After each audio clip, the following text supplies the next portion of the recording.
Ladies and gentlemen, welcome to another episode of the Crypto Gaming Institute podcast. Today, we are speaking with the one, the only Elf J. Trul. Elf, how you doing, my man? I'm great, man. Thanks for inviting me. Hey, thanks for accepting the invitation. So I'm so excited to really dig into everything that you're doing, your story, and I really want to get your take on crypto gaming and the metaverse. It's going to be exciting. So without further ado, let's jump in. What is your story? My story. I guess if you're asking about background, I've basically been an artist all my life. That's what I went to school for. Got a way overpriced education. Have been working in animation and video games pretty much my whole career. I guess, I went to Cal Arts. I've been most of the places I've been working at are sort of startups and indie studios. I have had a few stints with major studios. I pitched a show idea to Nickelodeon, which they bought and made into a short pilot. It didn't really go anywhere. I've also pitched. I've been pitching a lot my whole career, actually. One pitch I did was with the Google Daydream, which I don't think is a thing anymore. It's the Google VR project. They bought a project from me for a 3-episode miniseries. It was pretty cool. I also made a couple pretty popular apps. Probably the most popular app I made was it was literally a video game for cats.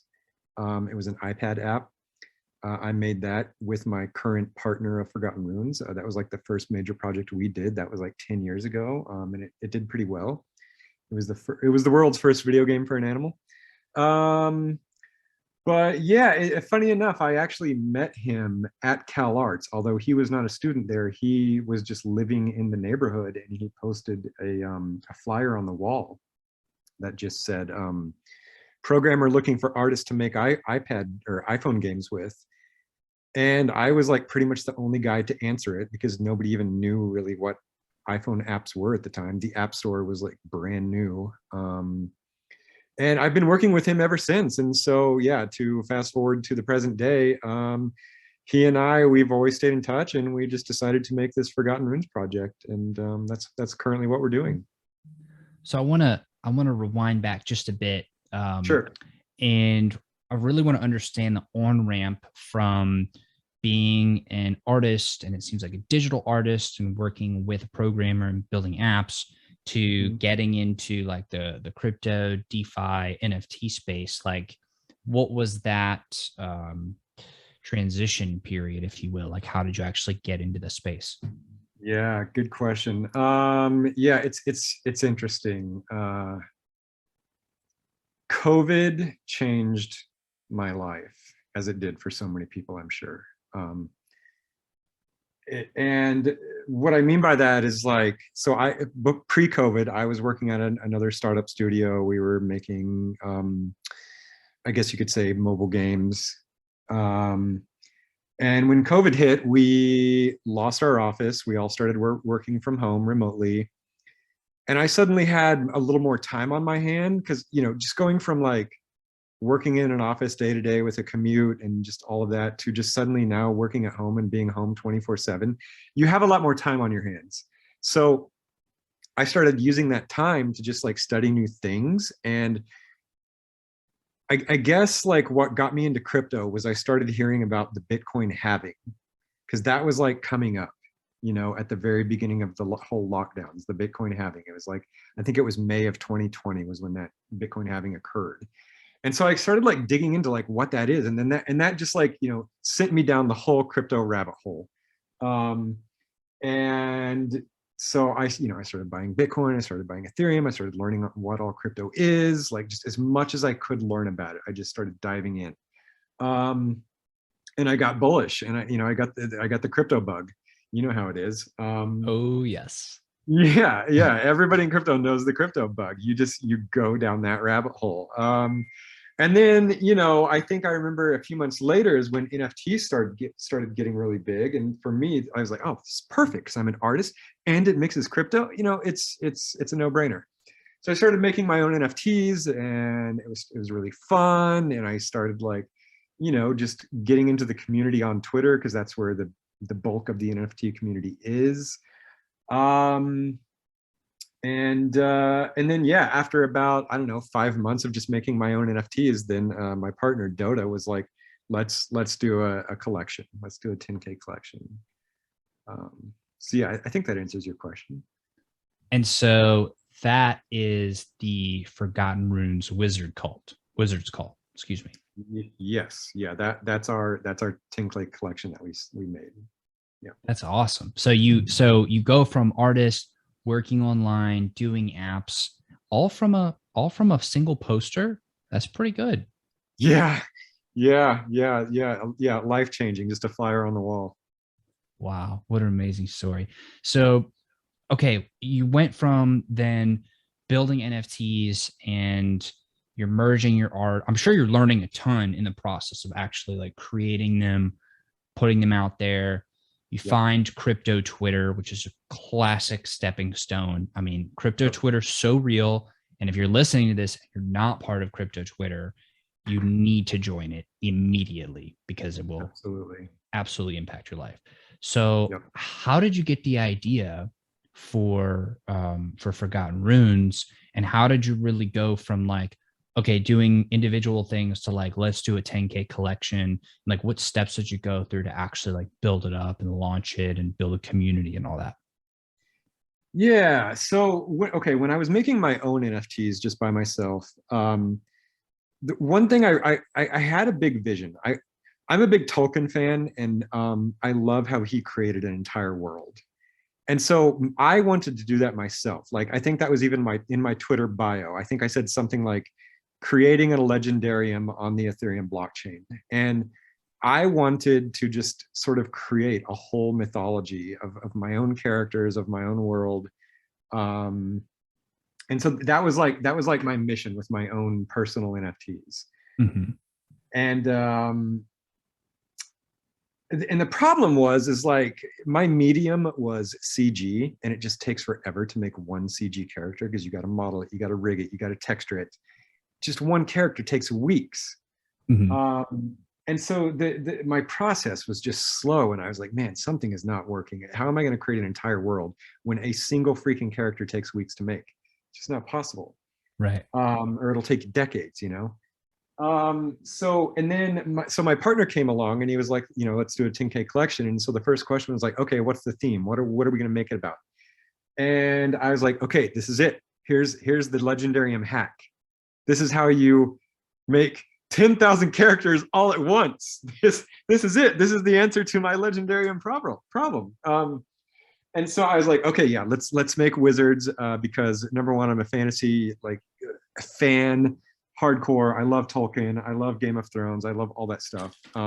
As should we all in this space. We really should. Exactly. Yeah. Yeah. And so I was like, yeah, like this is the answer. I will draw all the parts and the heads, and then we will fine tune our generator to, yes, just spit out 10,000 characters. And like, for anyone listening who wants to like build a Legendarium, this is the hack. Like, use a generator to like build your first 10,000 characters, and suddenly you've got like a really good starting point. Because like, like, and I say that kind of flippantly. It's not necessarily that easy. One thing that I think really makes our collection really sing, really feel deep and cohesive is yeah, I had like a little story working in my head as I was making all these characters. Like, every character has a reason. Every character has a backstory. Every character, they have a relationship to each other and to the world at large. And this comes out not only in the artwork, but in their names, like their file names, their property names. And then what really brought it together was my partner Dota. He didn't build just any old generator. He built a generator that like takes artistic direction. And Whoa. so, yeah. And so, a standard generator will just take all the parts and mix them together and just spit out random NFTs. And that's fine. And, I think a lot of projects do that, and that's fun. You get a lot of funny combinations, but ours doesn't just do that, because, our first pass did that. And I was, we looked at the collection and I was like, these just don't look cohesive. These don't look like they have like a theme. They're just random. It's just chaos. And so he built this little feature into our generator called Affinity. And basically what it does is okay, so I took every part I made, all the heads, all the bodies, all the familiars. They're in a spreadsheet, and I gave them all tags, like little descriptions. Like, okay, this one feels evil, and it's also dark, and it's also cosmic, and it's also Like classifiers almost to kind of. Exactly. Yep. So every single part has these little tags, these classifiers. And then the affinity feature, like, it leans into putting like with like. Like, I'm going to put all the dark things together and all the swampy things together and all the witchy things together. Cool. And yeah. And then the collection started to really come together and feel cohesive and feel like there's a storyline. And so I think we did like 6 different passes where we would add more classifiers, do a generation. And then, okay, it could use this, it could use this, it could use this, add more classifiers, do a generation. We just kept adding and adding and adding till the whole thing felt like it was just, cohesive and unified. That's awesome. So that's a really good base for like building a strong Legendarium, is make all your NFTs feel like they have a story. Well, in this case, they actually do. I mean, it sounds like you came from the lore and the art first, and then you brought the technology in as like the vehicle of scaling it out and bringing it to the masses. Yep, exactly. Yeah. And then another thing we did that I think separated us from most others is CryptoPunks and, a lot of other classic NFTs. Every NFT has a serial number, and that's great. We gave every one of our characters a unique name. So we also built this naming system where, it's like Evil Arcanist Black Goat of the Wood. That's the current character you're looking at right now. That's his name. No other character has that name. So yeah, we built this whole naming system. And so again, that even further deepens the story, because they have like a wizardy title, like Arcanist or Alchemist or Evoker or Artificer. And then they have their like regular name, like I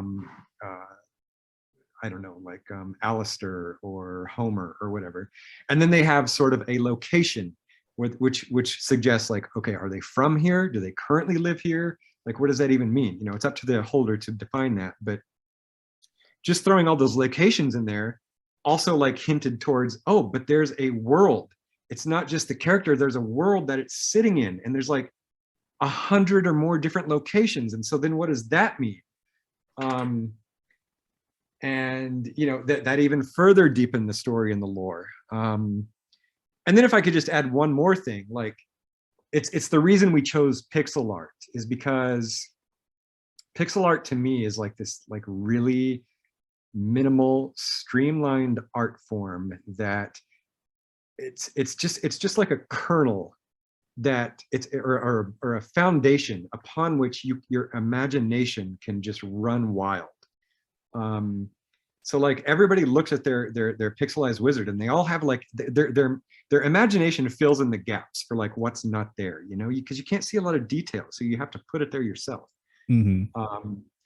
And so to me, like pixel art is a really it's a better stimulus for imagination and creativity than like a really polished piece of illustrative work.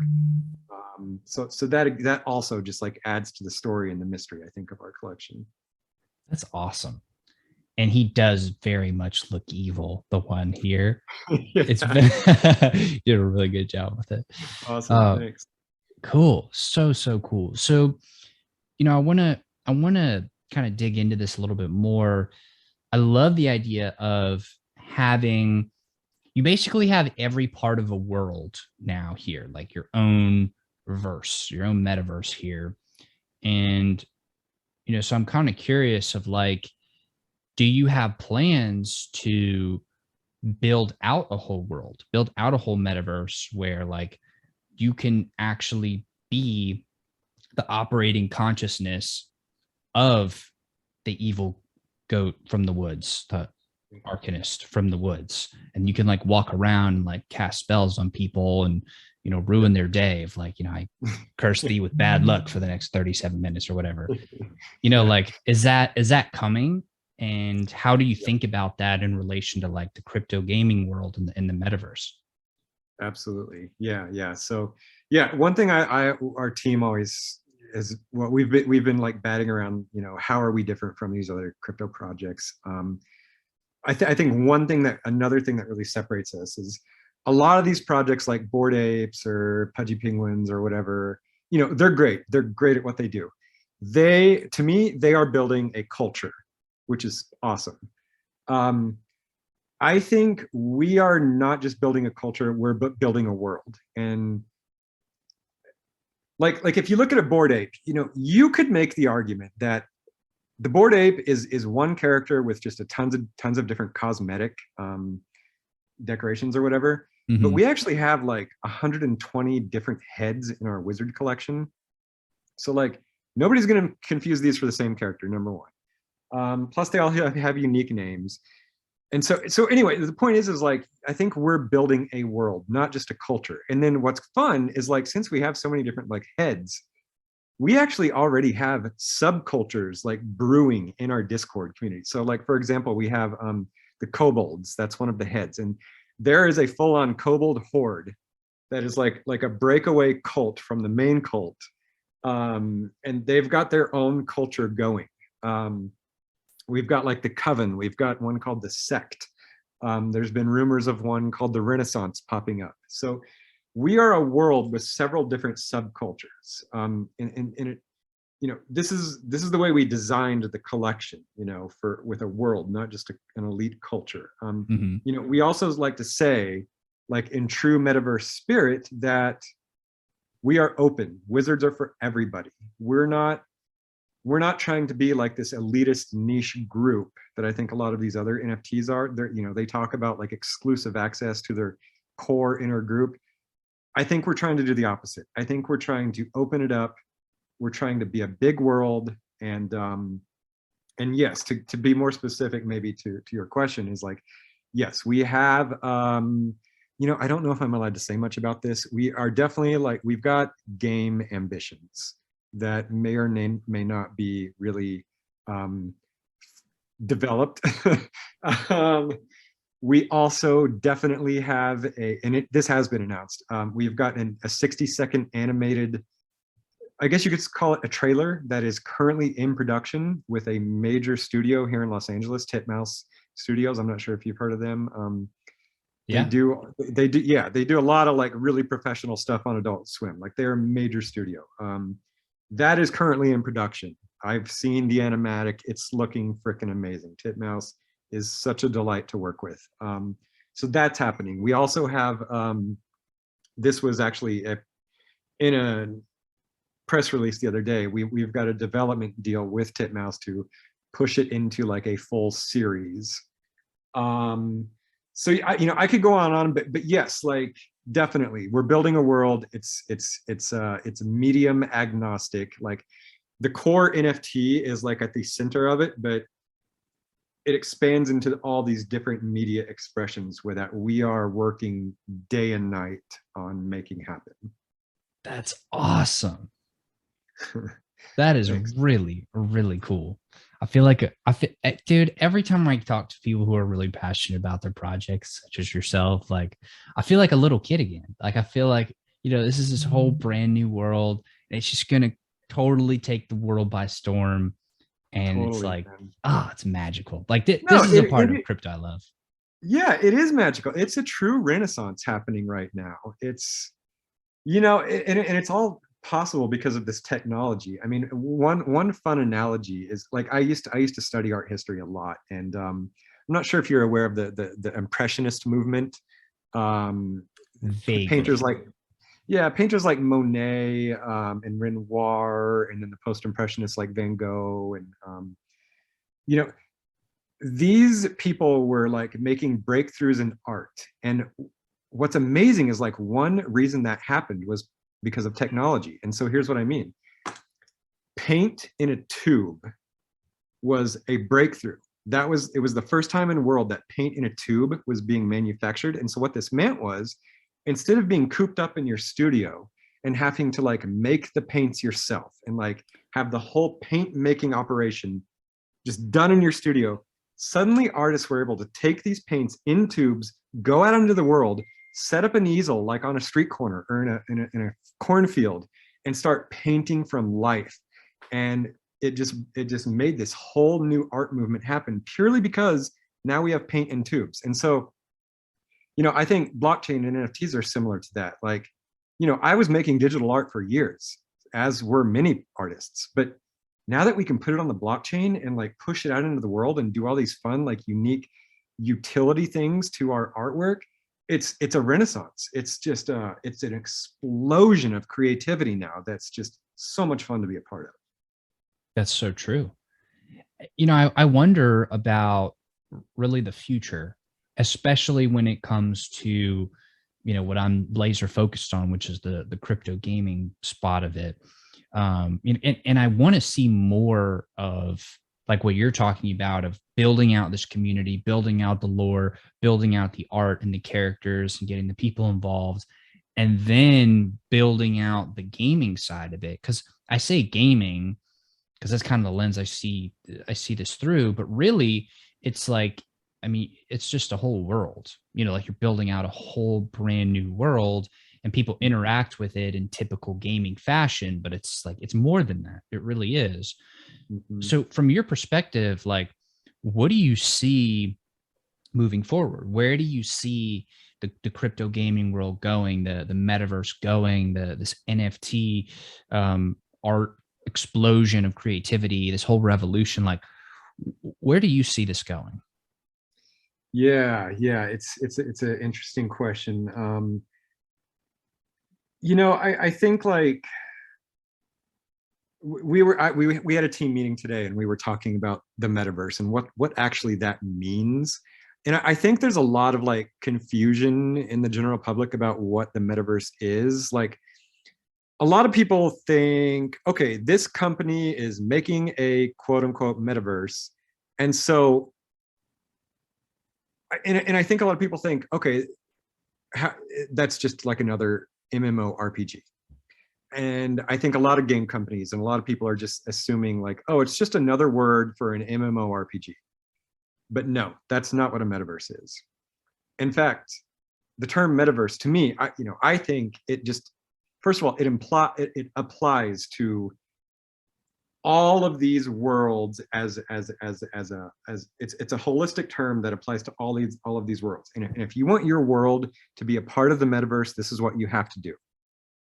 You don't make just another MMORPG. What you have to do is allow people to bring their digital assets in and out of your meta. You have to allow people, like my little goat guy, for example. I want to be him in Decentraland. I want to be him in the Sandbox. I want to be him in Mark Zuckerberg's meta. He is my digital identity. And if he's going to interact with any other meta, he needs to be able to walk freely in and out of all of them. It's the interoperability is what's important, I think, to the metaverse. And I want to bring all my NFT tokens with me wherever I go. I think like that's probably the most important feature of a metaverse. And if your world does not allow for that, that interoperability, then you're not like a proper metaverse, I guess. Does that make sense? Yeah. And actually, this is something that I've been thinking about a lot recently, that in all of the individual verses that collectively make up the metaverse, which exactly. I agree with you on completely, I think there should be like a portal in each verse where you can like like you can like verse hop and go, all right, I want to goad it up in, cast some spells in game A or verse A. And then when you're done, then you want to like, you jump in this portal and then you immediately pop up in game B or verse B. And you're like, all right, it's time to, I'm going to smack somebody with this skull in my hand. That's probably going to hurt a lot because I'm a wizard. But you should be able to jump from thing to thing, and it should be totally fluid, which would give us, as the whatever the identities are, the ability, like total fluidity, total verse fluidity. And that to me is truly a metaverse, because then it's all connected. Exactly. Yep. I think that's the future. And yeah, I think all these game developers, if they don't realize it, they will soon realize, like, that's where the value of your meta is allowing this interoperability. And this is one reason why I'm super happy that we also started with pixel art, because it's so easy to scale up. But like, it's going to sound like I'm picking on Bored Apes a lot in this interview, but like, I think Bored Apes are, they would have a hard time like porting their apes into like a low res pixel meta, because they were built at such high res detail. Like, reducing an ape down to this little 50 by 50 pixel grid, it's gonna be tricky. I'm sure they can find a creative solution. But you can scale up. Yes, it's much easier to scale up and add resolution. But yeah, so I think that's one of our benefits. And another thing that's sort of tangential to this topic, this point, is one thing that we really emphasize in our community, and one thing that we've done everything we can to incentivize it, is our wizard holders really take ownership of their wizard, and they write the lore about it. They do animations on their wizard. They commission artwork about their wizard. We have this thing called a book of lore. It's on our website, and it's a giant digital tome that, if you're a wizard holder, you can connect to your wallet and you can go to the page that your wizard is on, and you can write anything you want about it. You can add any artwork to it.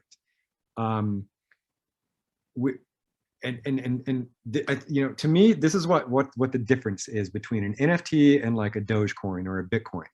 Like, it's not just the non-fungibility of an NFT that makes it different. It's also the artwork. It's the story behind it. It's who has it and who had it last, and the whole history behind it. Like, each token really comes alive. And it's up to the holder, up to the user, to really own it and make it become even more alive, to like really use that as your identity, make it your own. To me, the biggest problem with a lot of these NFT projects is,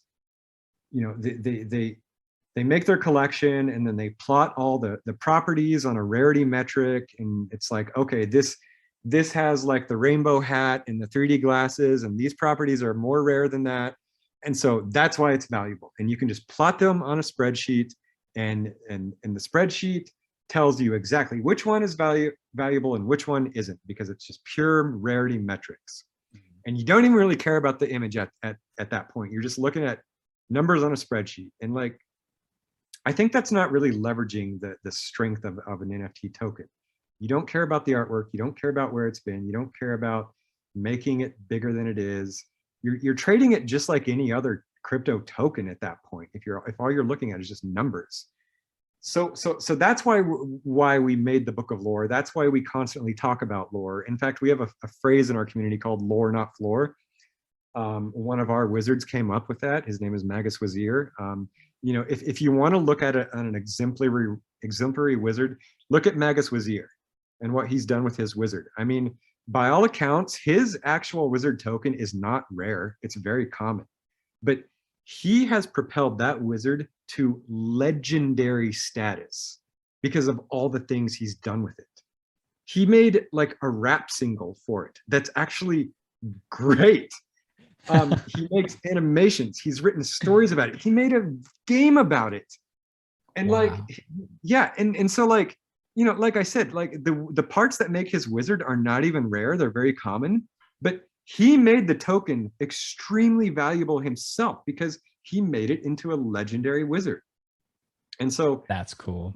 yeah, so like that's the point of our project, lore not floor. Like what other crypto token can you like take true ownership with and put all these stories and artworks around it to like increase its legendary status? Like I think that's where the value of any NFT token should really be.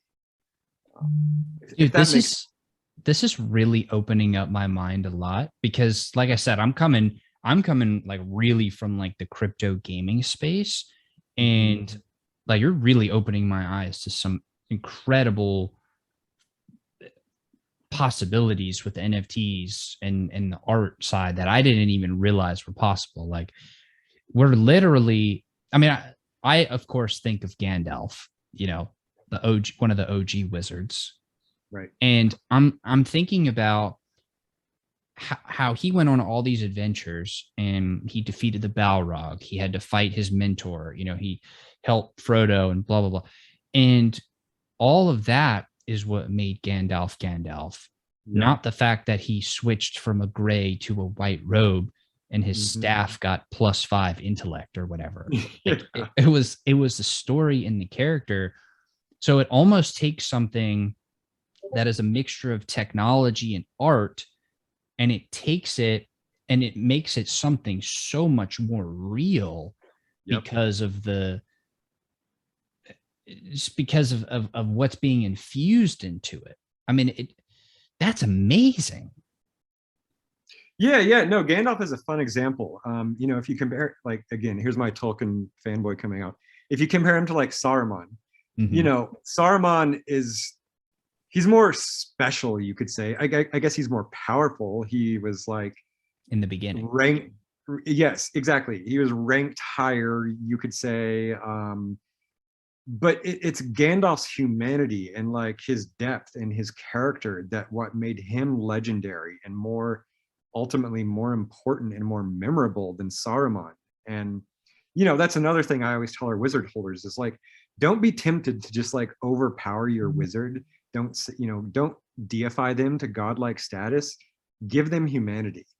That's going to make them more compelling. You know, give them weaknesses, give them struggles. Um, you know, like, you know, it's more about just like speaking your truth through your wizard. You know, we have another saying that's summon thy wizard within, which sort of like, I you like know, that. when we minted, like we had this fun minting process where you didn't just mint a wizard, you summoned it. It was on our website. You had to summon a wizard. And so now we say, you summoned your wizard and now your wizard will summon you. Um, so, you know, it's all about like taking ownership of your wizard, writing their story, writing their lore, becoming them. That's awesome. So I actually think there is such an opportunity here for the gamers. And if you're an investor looking at games and the metaverse, this what you're talking about here of bringing depth to the characters and making him so much more than a character, but a true identity and an entity in and of itself. Like that needs to happen more in video games and in the crypto gaming side. Like that needs to that needs to exist there because if somebody can have their character and their identity in the game that they're playing and they can build that and that character becomes legendary, I Yep. mean, that opens up a whole new world of possibilities for just just the lore of Yep. in the history of games and gaming and the metaverse. I mean, Yeah. that's incredible. No, you're absolutely right. You know, imagine if like what was it, 10 or 15 years ago? Imagine if Leroy Jenkins was actually like a minted character. Like he's Right. legendary in the World of Warcraft. Yes. Imagine if he was, you know, I'm sure like his actual character is just a normal, like a pretty common character with nothing, no special armor. Hmm. But he's a meme. He's legendary. Imagine if that was like an NFT token, that how much it'd be going for millions of dollars. At least. At Yeah, least. at least. And so that, that's sort of like what we're looking to do, is like, yes, make your character legendary, because then who knows where that character can go. And it's all, that history is always going to be tied to your token. So that's sort of the grand vision. That's awesome. Well, Mhm. Elf, I want to thank you so much for coming on the show and truly opening up my eyes to a whole new world of possibility for the future of gaming. And yeah, just thank you very much for sharing your time with me. I really appreciate it. Thanks for listening. Yeah, it was fun. So I have one more question for you, and then I want to know where everybody should go to learn more about you. Sure.